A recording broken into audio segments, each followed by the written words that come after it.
빛을 향해 서 있는 자에게 그림자는 항상 뒤에 있고 빛을 등지고 서 있으면 그 사람에게 그림자는 항상 앞에 있다. 행복 소망입니다. 우리는 나라는 주제를 다루고 있습니다. 두 번 생각했는데요. 조금 어려운 부분이 있었을지 모르지만 사실은 그 좀 어렵게 간다 하더라도 우리 인생에서 가장 중요한 주제일 수 있거든요. 그래서 조금 더 깊이 들어가는 부분이 있으니까 여러분들이 참고 꼭 따라오셨으면 좋겠습니다. 어제 우리는 나라고 하는 존재가 나의 몸이 아님을 확인했습니다.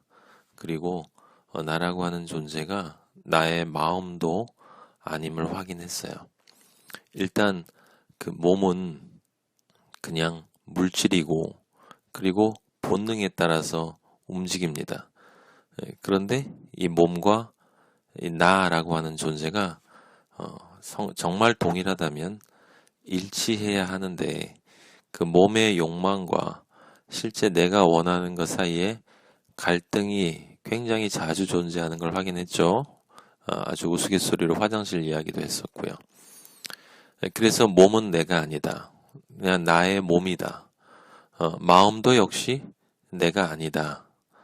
마음은 다른 것이 아니라 내가 평생 태어나서 살아오면서 경험한 그 경험들의 집합에 불과하다. 그래서 이 마음이라는 것은 내가 태어난 장소, 내가 태어난 시간, 문화, 어떤 사람들, 어떤 환경에서 자랐는가에 따라서 이 마음은 달라진다.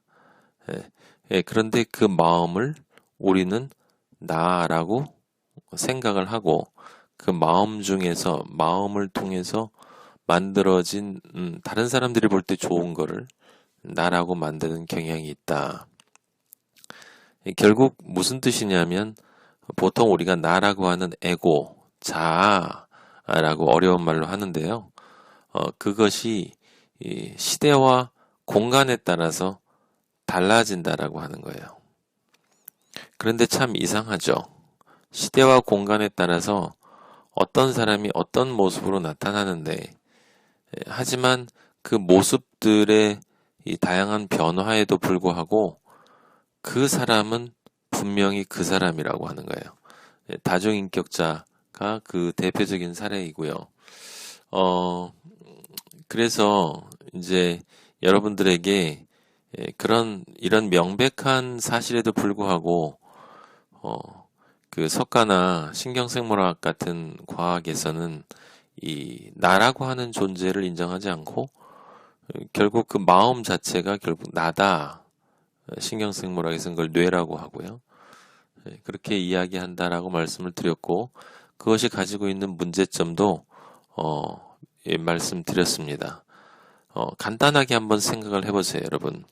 그 뇌가 나라고 한다면 그 물질로 모든 것을 설명하는 신경생물학의 이론이 맞다면 그러면 그 뇌가 나라고 한다면 여러분 내가 걸어갈 때 있잖아요.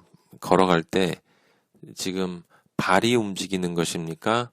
내가 발을 통해서 걸어가는 것입니까? 당연히 후자입니다. 내가 손으로 수저를 들어서 음식을 먹으면 이 손이 음식을 먹는 것입니까? 내가 손을 사용하는 것입니까? 당연히 내가 손을 사용하는 것입니다. 그런데 사람들은 이것들은 다 자연스럽게 이해를 하면서 머리가 생각한다고 생각해요. 머리가 생각을 하는 것입니까? 내가 머리로 생각하는 것입니까? 뇌 안에서 일어나는 현상처럼 내가 팔을 가지고 음식을 먹으면 이 팔 안에 있는 신경과 다양한 요소들이 그것을 원하는 나의 생각 때문에 나의 명령에 따라서 움직이기 위해서는 이 팔 안에 있는 이 조직들이 성분들이 움직여야 해요. 가만히 있지 않죠. 당연히 내가 머리로 생각을 하면 내 머리, 뇌 안에 있는 이 칼슘이든 호르몬이든 어떤 것이든 그런 것들이 작동을 해야 되는 건 당연한 것 아니겠습니까? 따라서 일관성의 측면에서 볼 때 다른 것은 다 내가 사용하는 것인데 뇌만은 스스로 움직인다? 그게 나다? 그건 넌센스입니다. 그래서 안다라고 생각하는 것이 다 아는 게 아니라는 거예요. 눈에 보이는 것만 이 뇌를 이렇게 현미경으로 들여다보면서 이 안에 내가 어디 있는 거야 라고 찾아봤는데 안 보이네 라고 이야기하는 그 사람은 마치 이 공기가 눈에 보이지 않으니까 없네 라고 이야기하는 사람과 같아요. 만약에 이 공기가 실제로 확인되지 않은 상태였다면 그냥 우리는 공기가 실제한다고 착각하고 있는 거라고 이야기를 했겠죠. 숨을 쉬는 것은 어떻게든 쉬는 것이다. 하지만 왜 그런지는 설명할 수 없다. 뭐 이런 식으로 과거에 실제 그렇게 이야기를 하질 않았습니까? 그 내가 없고 내 마음밖에 없다라고 하는 그 석가의 모화설도 사실은 좀 안타까운 주장이죠. 왜냐하면 그분도 결국은 인도의 우파니샤드에서 주장한 이 윤회는 받아들였거든요. 물론 그 윤회라는 것도 있을 수가 없는 일이지만 논리적으로 따져볼 때 뭐 이왕 이야기가 나왔으니까 여러분들에게 간단하게 설명을 드려보면 이렇습니다. 그 윤회는 사실은 불교 사상이 아니고 인도에서 나온 것이고 인도에서 그것이 나온 이유는 인도의 카스트 제도라는 계급 사회였기 때문에 그 브라만부터 시작해서 밑에 수드라까지 이 천민 계급. 요즘에 어떤 사람들도 인간을 신분 사회로 나누자고 하는 그런 아주 못된 인간들이 있던데 옛날에 인도에는 고대 사회에는 그런 것이 비일비재하지 않았습니까? 그래서 천민으로 살고 노예로 살고 우리나라도 옛날에 쌍놈이 있었지만 그런 사람들이 당연히 스스로 만족하겠습니까? 그런데 그 윤회가 있어서 네가 지금은 그렇게 살고 있지만 지금 이 세상에서 충실하게 성실하게 너의 삶을 잘 살아내면 착하게 말 잘 듣고 그럼 다음에 너도 높은 계층에서 태어날 수 있어 라고 그런 아주 교활하게 인간을 자기들이 원하는 방식대로 부려먹고자 한 그런 그 권력층이 그런 것들을 만들어내지 않습니까? 그게 이제 인도의 그 윤회인데 참 안타깝게도 이 철학적인 지혜가 뛰어났던 석가가 자기 사상에 일관성이 있다면 몸과 마음밖에 없으니 나는 없다라고 얘기했으면 끝인데 또 윤회를 이야기했다 이 말이에요. 그래서 내가 지금 어떤 업을 쌓느냐에 따라서 다음 생에 또 다른 존재로 태어난다. 내가 없는데 누가 업을 쌓는다는 이야기인지. 그래서 불교 학자 많은 분들이 지금까지 고민하고 있지 않습니까? 그걸 어떻게 이렇게 변호할 수 있을까? 그래서 뭐 소자, 대자로 또 만들어내고 하지만 어떤 이론을 만들어내건 나라는 존재를 인정하지 않고는 그것이 일시적인 나건 아니면 시간을 뛰어넘는 나건 나라는 존재를 인정하지 않고는 윤회라고 하는 것이 받아들일 수 없는 거죠. 근데 사실 윤회도 불가능하다고 말씀을 드렸어요. 불교에서 얘기한 인도의 사상에 나온 그 윤회는요, 그 6개의 도라고 합니다. 6개의 세계인데, 그 가장 좋은 것은 위에 3개, 3개가 위에 있고 상위 3도, 하위 3도 이렇게 해서 그래도 좋은 쪽, 이 신선계, 인간계, 아수라계, 북적거리는 아수라장이다라는 말 들어보셨을 거예요. 그 3개는 그래도 좋은 것이고요. 안 좋은 것이 이제 축생계, 그 다음에 악귀계, 그 다음에 지옥계, 여러분이 알고 자주 들어본 그런 안 좋은 것들이 있어요. 근데 결국은 다 안 좋은 거예요. 왜냐하면 이 해탈이라고 하는 곳으로 향해서 가야 하기 때문에 이 육도의 순회는 다 번뇌를 낳는 것이고 집착을 낳는 것이기 때문에 결국은 여기에서 벗어나는 것. 그래서 해탈은 다른 말이 아니라 그리스 사람들이 생각했던 것과 같아요. 인간에게 가장 큰 행복은 다시 태어나지 않는 것이다. 안 태어나는 것이 인간의 가장 큰 복이다. 근데 이제 석가도 그런 결론을 내린 것이죠. 그래서 해탈 뒤에 어디로 가는지는 모르고 그냥 안 태어나는 것이 육도의 순회 안에서 벗어나는 것, 그 바퀴에서 벗어나는 것을 해탈이라고 이야기를 했어요. 근데 그냥 간단하게 여러분 생각을 해보세요. 제가 나쁜 업을 쌓아서 다음 생에 바퀴벌레로 태어났다고 가정을 해보겠습니다. 그러면 제가 바퀴벌레로 태어나서 어떤 선업을 쌓아야 다시 인간이 될까요? 바퀴벌레의 선이라는 것이 도대체 뭡니까? 뱀의 선은 뭐고, 이 똥개로 태어난 개의 선은 뭔가요? 보신탕에서 보신할 수 있도록 나를 희생하는 건가요? 아니면 열심히 지저대는 건가요? 바퀴벌레나 이 개나 뱀에게는 우리가 말하는 선악이라는 것이 존재하지 않습니다.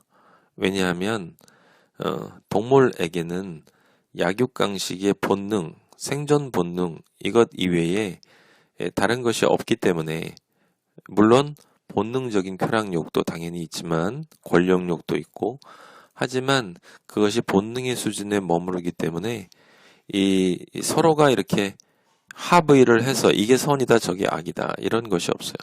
선악은 인간 사회의 산물입니다.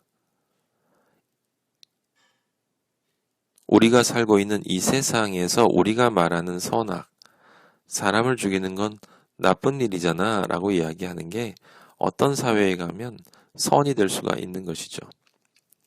뭐 이런 이야기를 하면 너무 깊어지기 때문에 복잡해지고 여기서 그냥 멈추도록 하겠습니다. 다만 바퀴벌레의 선은 없습니다. 악도 없고요. 그냥 바퀴벌레는 태어나서 존재하다 그냥 가는 것입니다.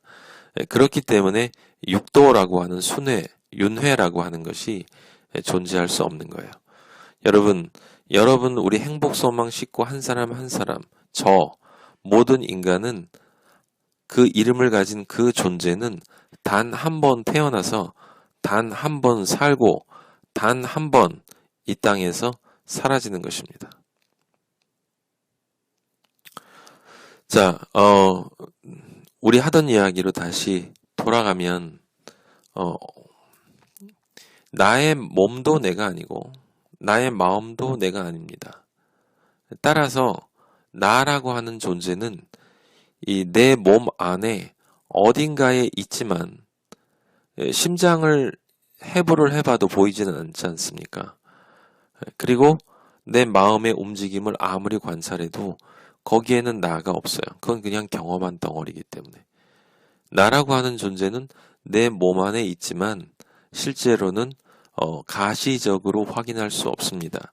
하지만 분명히 있습니다. 그러면 그것이 분명히 있다는 증거는 뭘까요? 그건 저나 여러분이나 모든 인간에게 몸도 아니고 경험하는 마음도 아니고 내가 원하는 어떤 것이 내 안에 분명하게 있다는 사실로부터 그것이 도출됩니다. 어려운 것이 아니에요. 간단하게 자, 우리는 누구나 행복을 원합니다. 그쵸? 그런데 모든 사람이 행복을 원하고 아는 것처럼 움직이고 실제로 평생을 살지만 정말 행복이 뭐냐 그러면 잘 모르죠. 이 몸이 술을 마시면 기분 좋아지는 거 있지 않습니까? 그게 행복은 아니거든요. 그럼 술을 너무 이렇게 들이키다 보니 이 술에 쩔어 있는 내 자신이 너무 마음이 불편해서 이 술로부터 좀 자유로워지면 좋겠다라고 이렇게 해서 술에 대해서 이제 마음이 사라지는 상태. 그게 행복입니까? 그건 술로부터 벗어난 상태죠. 그러니까 무엇이 아닌 상태는 설명이 되는데 적극적 의미에서 정말 행복한 것, 그것이 무엇인지는 우리는 잘 몰라요.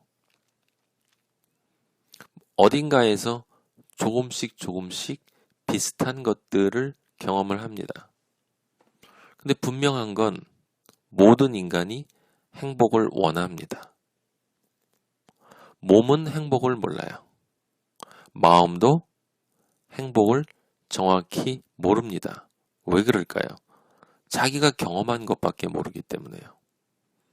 그래서 우리가 우리의 이성 이런 것들을 통해서 경험한 것을 근거로 또는 책을 읽고 그 책의 이론을 바탕으로 이것이다 라고 이야기하는 것들이 다 한계가 있는 이유. 세상에 얼마나 많은 철학자들과 사상가들이 행복에 대한 책을 썼습니까? 근데 우리가 그 책들을 다 읽어보면 사실은 행복에 대한 자기 자신의 한 이론입니다. 무슨 뜻이냐? 정말 보편적으로 누구에게나 그리고 절대적인 의미에서의 행복이 무엇인지를 아는 사람은 없어요. 그런데요, 신기한 건 그것을 모든 사람이 원한다는 것입니다. 제 말을 여러분들이 잘 이해하셨으면 좋겠습니다. 무슨 이야기냐면 내 안에 무엇인가를 원하는데, 행복을 원하는데 이 행복은요, 몸도 원할 수가 없고 마음도 원할 수가 없는 거예요. 마음은 비슷한 것을 원합니다. 몸도 비슷한 것을 원합니다. 그런데 그것들이 내 몸의 것이 충족되더라도 또는 마음의 것이 충족되더라도 진짜 행복이 나한테 왔다? 그걸 장담할 수가 없는 거예요. 근데 신기한 건 행복뿐만이 아니라 사랑도 그렇습니다.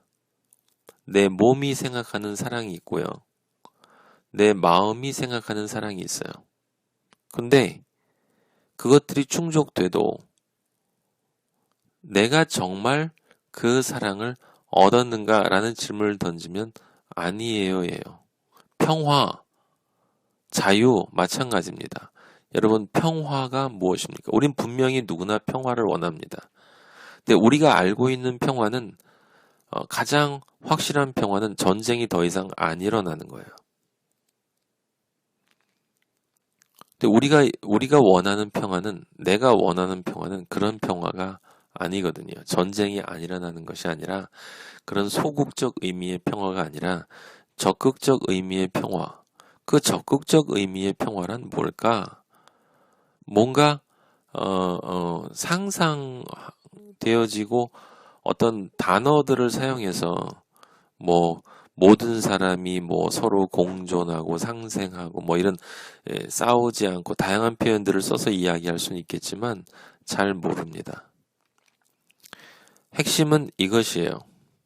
우리는 몸을 통해서도 마음을 통해서 경험을 통해서도 행복을, 사랑을, 평화를, 자유를 등등등 우리가 우리 인생에서 가장 중요한 의미, 가치 이런 것들을 몰라요.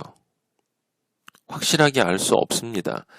그런데 그럼에도 불구하고 나는 그것을 원한다는 사실이에요. 인류의 가장 큰 소망이 뭡니까? 모든 인간은 행복하길 원하고 모든 인간은 사랑하길 원하고 모든 인류는 평화를 원하고 자유를 원합니다. 왜 그걸 원하는가? 그건 내 안에 누군가가, 무엇인가가 그것을 원하기 때문이에요. 몸은 아니고, 마음도 아니고. 그러면 무언가가 내 안에 있는 거죠? 그게 바로 나입니다. 나. 몸도 아니고, 마음도 아닌 내 몸을 바라보고 내 마음의 움직임을 바라보고 몸은 그냥 감각이 되어지면 지각이 되어지면 그냥 순간적인 지각을 할 뿐이고 마음도요 경험을 통해서 그냥 순간순간 경험이 있으면 그 경험에서 무엇인가가 이렇게 인식되어지고 감정이 생기고 욕망이 생기고 이런 식이 될 텐데 그런 것들을 전부 종합해서 나라고 하는 통합체로 이해할 수 있는 그건 이 몸 아닌 마음 아닌 그 무엇이 내 안에 있기 때문이다 라고 하는 거예요. 경험을 초월한 경험으로부터 분리되어져 있는 그 무엇인가가 내 안에 있다는 거죠. 정리해 보겠습니다. 나는 내 몸도 마음도 아니고 나는 나다. 근데 실제로 여러분들 그 생각이 좀 있는 사상가들은 이걸 어떤 식으로든 표현을 했어요. 예를 들어 프로이트 같은 정신분석학자는 내용적으로는 잘못 이해했지만 무의식이라는 단어를 사용하지 않았습니까? 내 의식, 내 마음으로 설명할 수 없는 그 무엇. 그래서 그걸 그 사람은 이드라고 했어요. 이드는 라틴어인데 특별한 뜻이 있는 게 아니고요. 영어로 옮기면 그냥 it입니다. it, 그것. 왜 그것이란 단어를 썼을까요? 분명히 있긴 한데 뭔지는 모르겠다. 그래서 그것이라는 단어를 썼죠. 칸트라고 하는 유명한 철학자가 있는데 그 사람도 자아, 우리가 얘기하는 나라는 단어에 나라는 단어가 두 종류가 있다고 얘기했거든요. 그러니까 에고라고 하는 우리가 보통 알고 있는 자아가 있고 그 다음에 선엄적 자아라고 얘기했어요. 선엄이라는 말은 되게 어렵게 들리는데 경험으로 설명할 수 없다는 뜻이에요. 경험과 분리되어 있다는 것입니다. 그런 자아가 내 안에 있다는 거죠. 그 사람은 그걸 그냥 내가 상정하는 거다, 이념으로 존재하는 거다, 실제하는 것은 아닐 수 있다라는 이야기를 했지만 그것이 없으면 나는 모든 인식 자체가 불가능한데요. 칸트가 선언적 자아라고 얘기하는 그것이 바로 제가 보기엔 진짜 똑똑했던 사람, 다른 사람들하고 좀 차원이 다른 인생을 살았던 칼 구스타프 융이라고 하는 심리학자가 있어요. 네, 분석 심리학을 창시한 사람인데 그 융은 에고라는 단어와 셀프라는 단어를 구분했습니다. 에고라고 하는 건 우리가 말한 몸과 마음의 결합체고 융이 이야기한 셀프는 바로 그것으로 설명할 수 없는 하지만 내 안에 있는 진짜 나. 그 셀프가 사실은 우리가 이야기하는 진짜 나입니다. 종교에서는 그것을 영이라고 부르기도 합니다. 하지만 중요한 것은 그게 영이라고 부르든 셀프라고 부르든 선엄적 자아라고 부르든 아니면 이드라고 부르든 어떤 단어로 부르는가는 사실은 그게 중요한 게 아니에요. 중요한 건 여러분 우리 안에 나라는 존재가 있다. 나는 나의 몸이 아니다. 그래서 내 몸이 원하지 않는 다른 것을 원한다. 또 나는 나의 마음이 아니다. 그래서 나는 내 마음이 원하지 않는 다른 것을 원한다. 바로 그런 이유로 사람이 아무리 몸의 관점에서 안락하고 마음의 관점에서 편안해도 행복하지 않다라고 느낄 수 있는 거예요. 우리가 말하고자 하고 우리가 찾고자 하는 진짜 행복. 내가 태어났으니 내가 살아야 하고 내가 태어났으니 내가 사니 나는 반드시 행복해야 한다 할 때 이 나는 내 몸이 아니고 내 마음이 아니고 그 몸과 마음 안에 있는 진짜 나. 당연히 그러니까 내가 원하는 행복은 내 몸이 착각하는 행복도 아니고 마음이 오해하고 있는 행복도 아니고 내가 찾아야만 하는 바로 그 행복을 뜻하는 것이다.